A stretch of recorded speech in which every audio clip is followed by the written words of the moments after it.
I've been looking around everywhere for you. Come on, where you been? Hey y'all, welcome to Stivers Homestead. I'm Zach, and we are headed out to do some chores. Good morning, chickens. Good morning, everybody. Good morning, good morning. How we doing this morning?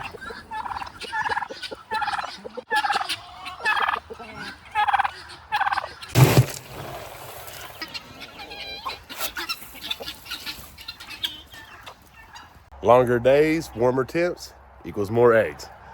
Only 7 out of about 100 plus chickens, but we're starting. It's coming back. Random information of the day. Even though our pastures are starting to try to come back, don't forget to keep some good dry hay for your goats, just because it's so wet out, they need good dry hay to help with their digestion. All this wetness can cause parasites and digestion issues and all kinds of other stuff. So dry hay, still a must right now.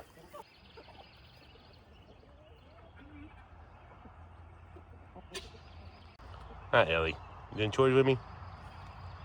Okay. So yeah, the homestead's still going strong when it comes to livestock. We've got 5 goats, 3 pigs, 2 turkeys, a bunch of guineas, and a bunch of chickens. And I think that's it right now. At our max, pretty much multiply all that by about 5 or 10. It was pretty full homestead for a while.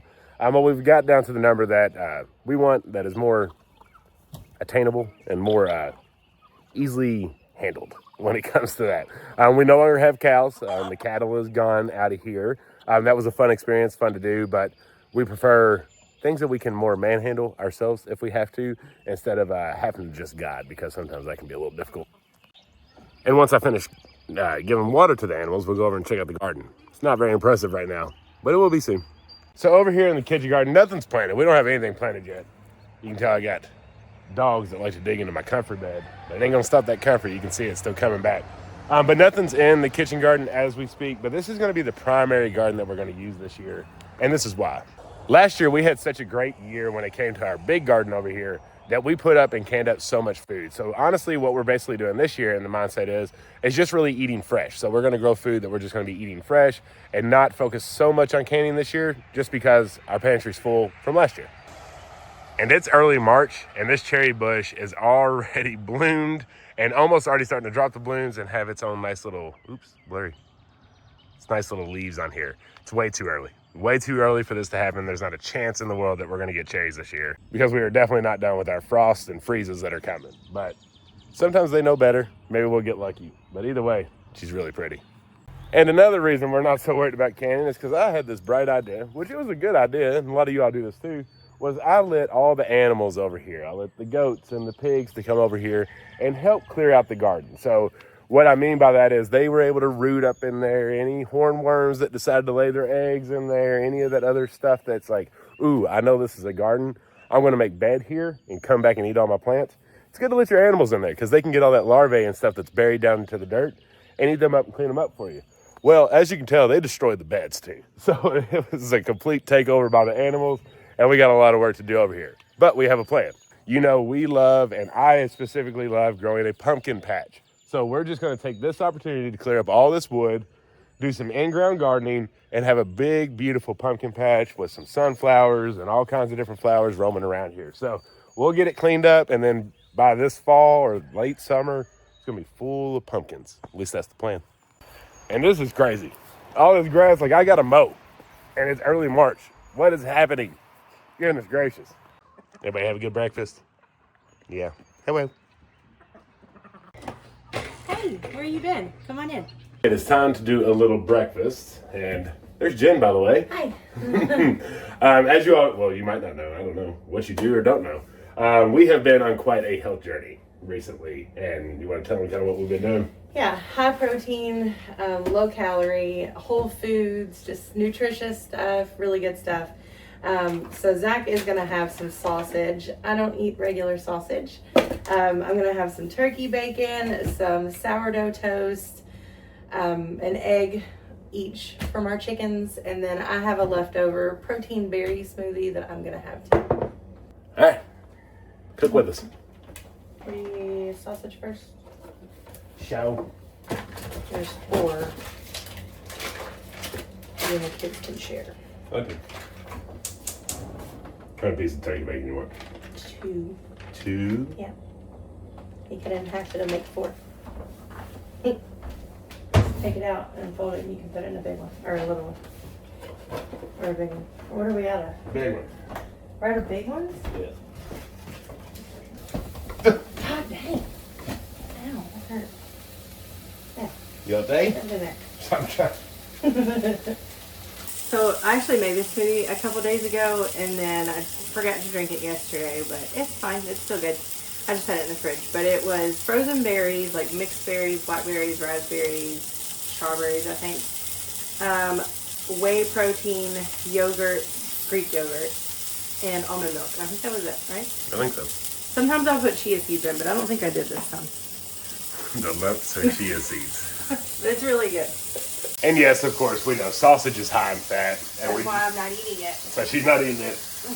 Breakfast is like the one meal that I really love. And it's still reduced. I'm still eating just a little bit of bacon. We share a piece of sourdough toast and 1 egg. So it's still low, but just because we just talked about how he's on a healthy journey, I'm aware. Sausage is full of fat. Oh, God. It's everywhere. And you may be wondering, where are the children? Well, they are preteens, and they're still asleep. They sleep a lot. It's almost a full-blown teen. Basically 13 in July. It's yeah. Crazy. And he acts like a 16-year-old boy. Braylon is only 10, but I forget that and always think she's 12 because she acts like a preteen. And they sleep a lot because they grow a lot. They're Wyatt's taller than me.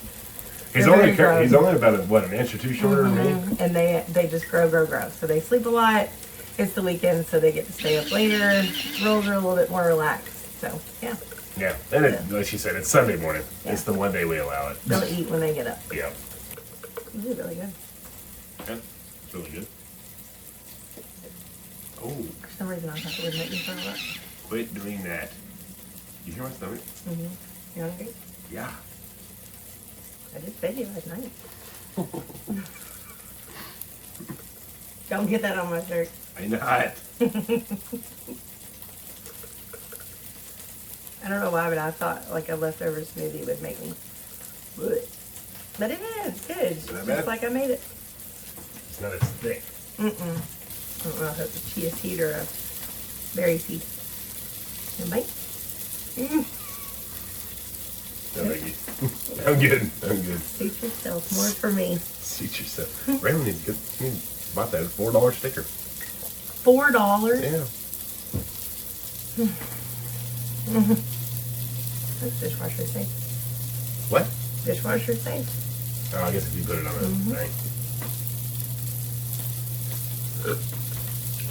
thing. Done. In my mouth. Why do you have plastic in your mouth? What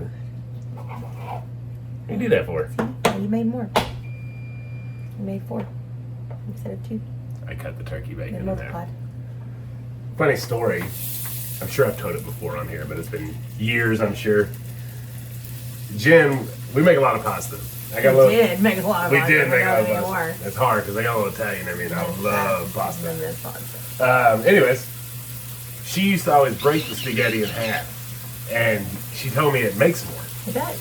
I just looked at it like, what? I mean, full-blown believed that it made more spaghetti if she broke it in half. Now, at the time, that was really funny. As the years have gone on, I've kind of understand what she means now. And it was because of kielbasa that really changed my perspective. And chicken. Especially when we're trying to lose a little bit more weight and doing things. A lot of times, like when you would eat a chicken breast, right, you would feel like that's one serving. We now eat one chicken breast amongst 4 of us. So we cut it out and we pound it out and make it real thin. And you're literally as full eating a quarter of a chicken breast than eating a whole chicken breast. So when it came to her spaghetti, I got what she meant, because when you scoop it, you're scooping what you feel like is the same amount, but you split it in half. So it makes more in the sense that you're eating less, not that it physically makes more spaghetti. Anybody else get that? That's funny. First, I did not understand it. I get it now. And by cutting 2 pieces of turkey bacon in half, it's now 4 pieces. It made more. So she's having 4 pieces of bacon, even though it's only 2 pieces of bacon. Exactly. Turkey bacon. Yes. ACV. Oh.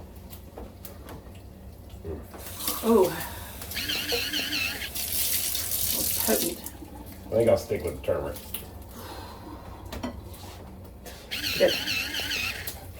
I mean, I'm used to it. I don't know why that was so bad. It was bad. Maybe the water was warm.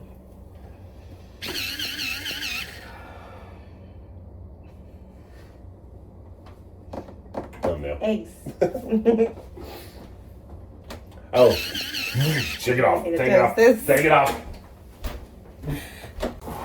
Chickweed chase tree. I've told y'all a million times, but that's what I take every morning and night together right before or with food. What you saw me earlier take was chickweed and turmeric. Now I just have to try not to get it on my shirt. It's usually always that. Chickweed helps with the weight loss. It it absorbs the fat cells, and it keeps appetite down, appetite suppressant, and chase tree keeps my hormones in check, which is very important. Very, very important.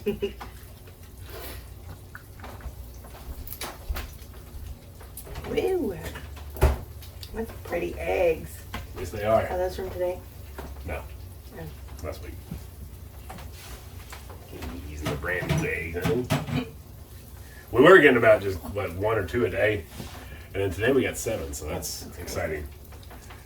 But today's not as nice as it has been. And here where we've been, it's been like 80 degrees, hot, sunny. It's been awesome. But we're gonna what? We're gonna pay for it. We're going to. There's no way we don't have to pay for this. This nice of weather in March, we're gonna have to pay for it. It's coming. Something's coming. Ah! Show me skills. Woo! He was dying for y'all to see that. We've also extremely cut down oils. So like for this example, we did the sausage first, knowing that it was gonna produce some lard. And I didn't put oil in the pan. Exactly, that's what I was getting. So no oil in there. You don't realize how many calories you gain until you realize how many calories you gain just by the amount of oil you put in the. You think you're doing good without olive oil, but you're drizzling it in the pan and you're using a lot, and that's a lot of calories and fat for olive oil. So we measure it out, like half a teaspoon to a teaspoon is what we use, but we didn't use any for this because the sausage makes all the fat. And then you get rid of the extra. So just use a little bit of it. Wipe it out. I'm not doing this for them. That'd be good though. Tell them how cool it looks. You did good. So here's my plate. Just a half a piece of sourdough. I didn't put anything on it, no butter or anything. Egg, and then 2 pieces of turkey bacon. /4. Cut in half and made 4. And I already had my smoothie, protein smoothie. That was my toast. There's butter everywhere. And then the sausage and an egg. It landed It face landed down. face down. Yeah. Gross. Zowie. I'm gonna have to beat you. Oh no. That's why we haven't been doing videos for so long. I've been in prison. Look, got him. He's been catch up on everything. Anyways, You're so well. I was gonna tell y'all that I'm also taking 1 B12 tablet that dissolves under my tongue with my breakfast because I had some labs done recently and I was pretty B12 deficient, which I have been for like most of my life. So nothing new there, but yeah, trying to get back on track. I like to move it. You like to Move it.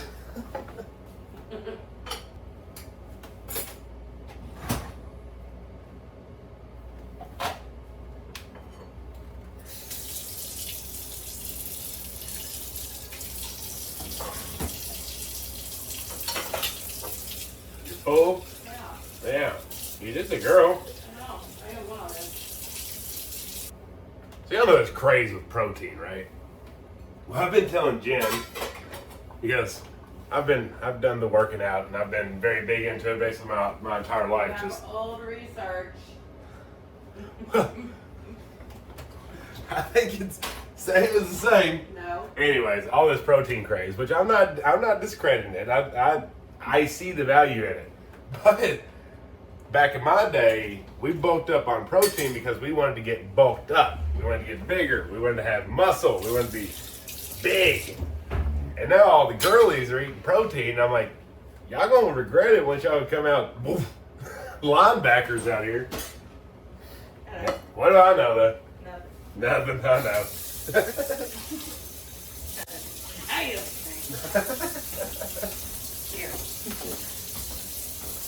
Here, Dan. You didn't take your pill? It's literally sitting on the plate. I should have seen she's gonna be like Rocky in the first movie, gulping down a dozen raw eggs. I'm moving this stuff. Where are you moving it to? I'm not telling. Do not stuff it somewhere. It's going. Honey. I gave you time. Breakfast was delicious, and now it's Sunday, and it's deep clean day. I'm gonna clean. I just cleaned the stove. Let's get. I'm gonna clean the table. Yeah. All right, we'll catch you on a second. Okay, breakfast is done. The house has been cleaned. The kids are finally up, and they're getting themselves cleaned up. And now Jen and I are going to walk the driveway. Time to walk. Yep, it's the way we go to get our steps in, especially now that the weather's getting better.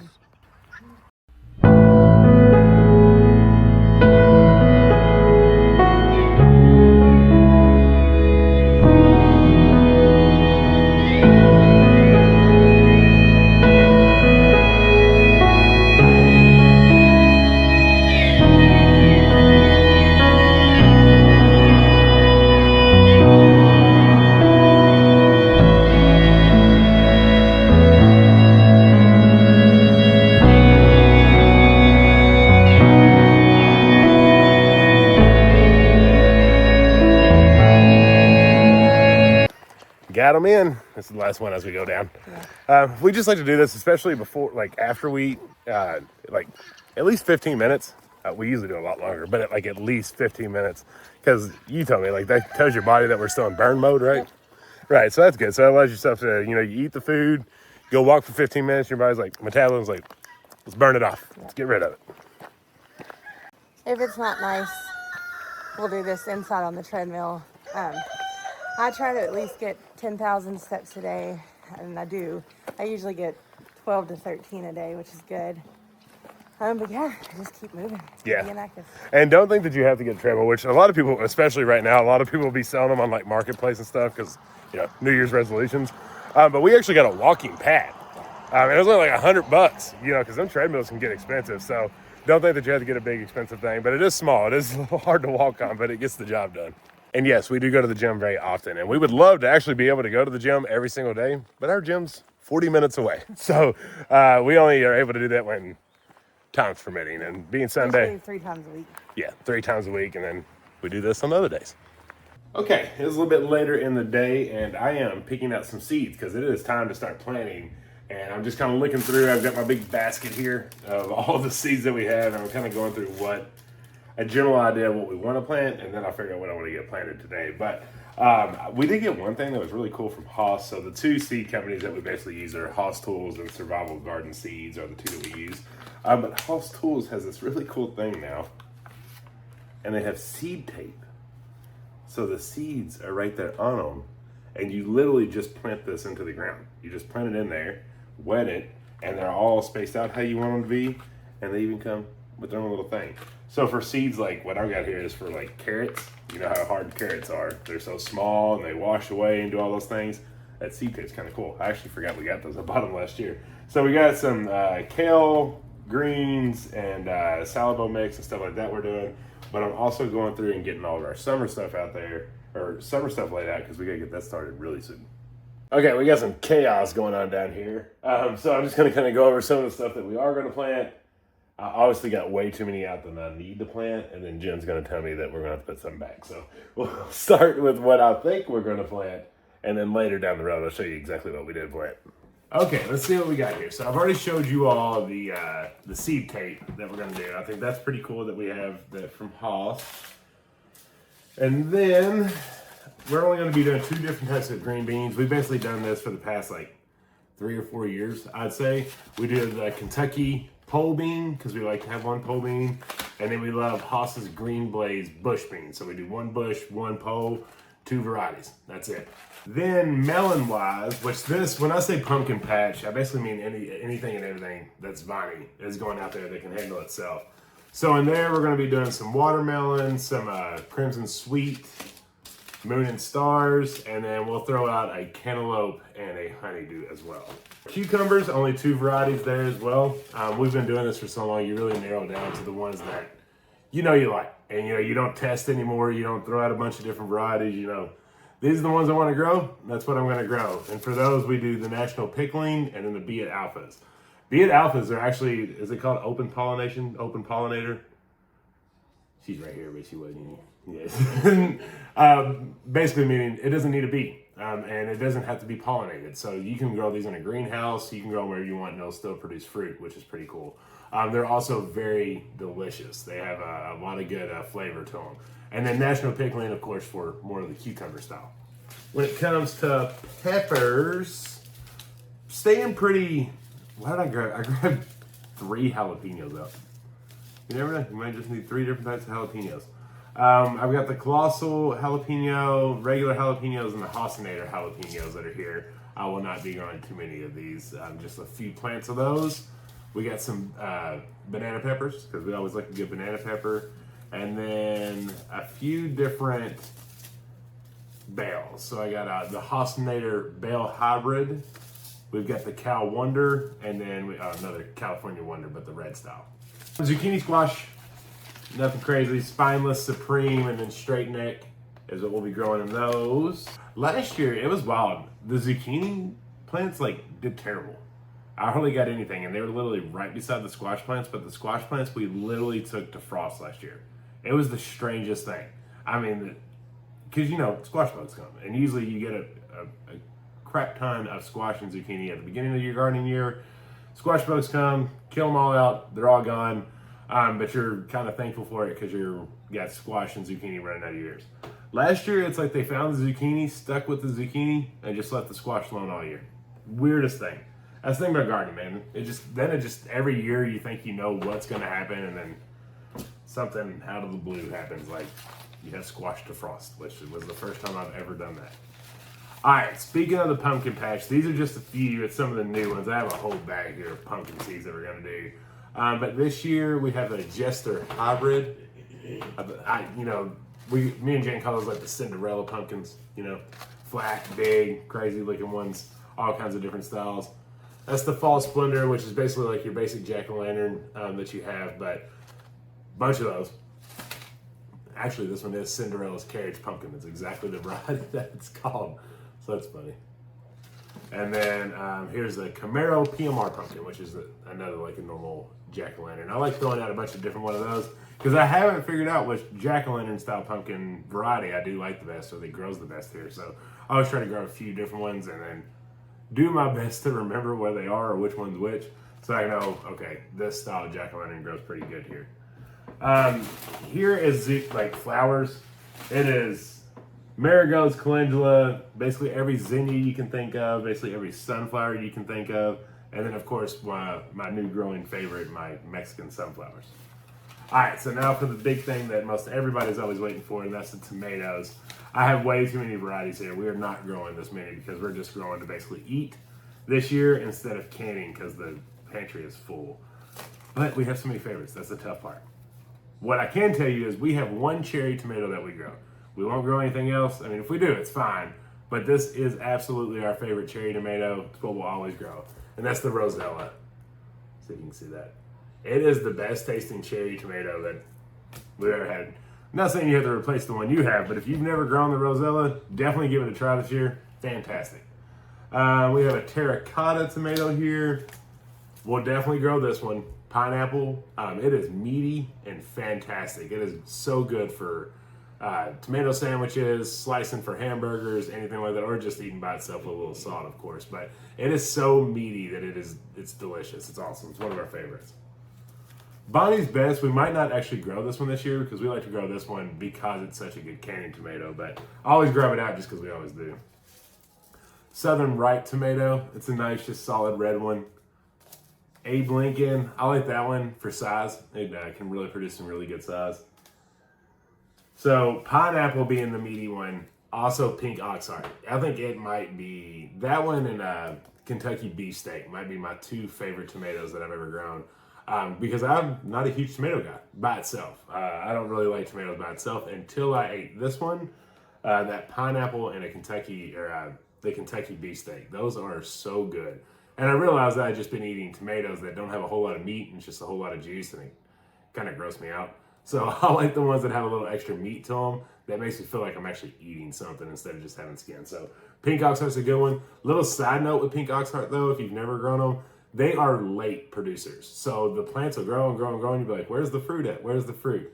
It's normal for pink oxheart. We've grown them every year, and every year they're late bloomers, but they're the ones that you'll be getting the tomatoes when frost is coming as well. So be patient with this one. Kellogg's Breakfast is always a good one, nice yellow one. We like yellows and pinks if we're just eating on the side, not heavy reds all the time. I thought this one was kind of cool. So Survival Garden Seeds, it's just a rainbow of heirloom mix. Like it's kind of you don't know what you're gonna get. So I always do at least a row of these just to be like, I don't know. Maybe it's random. We'll just see. Pink Girl tomatoes, I always grab them out because those Better Boys, Pink Girls, all the ones that are like boy and girl, it seems like when you're selling the starts, that's what people ask for. So if you have anything like that, that's why I usually throw those in there. Mortgage Lifters, always a solid one. We probably actually won't grow aromas this year because they're a good sauce tomato. I don't know. Now that I just say that, we do like to make a lot of good homemade sauce. Even though we already have a bunch canned, we like to make some fresh. So we might grow some of those. And then probably the best tomato is this Hossinator, especially if you're looking for size. So the Hossinator is really big with the size. And if I'm not, I don't want to open it. I don't want to open it. Pretty sure they're pelleted. Yes, you can't see that, but they have them covered. Get back in there. But that is the tomatoes that we're going to be growing. Probably not all of them. Like I said, Jen will tell me that we don't have enough room for it. And so I'll probably get to pick like 4 or 5, and then we'll go from there. Okay, I think that's it.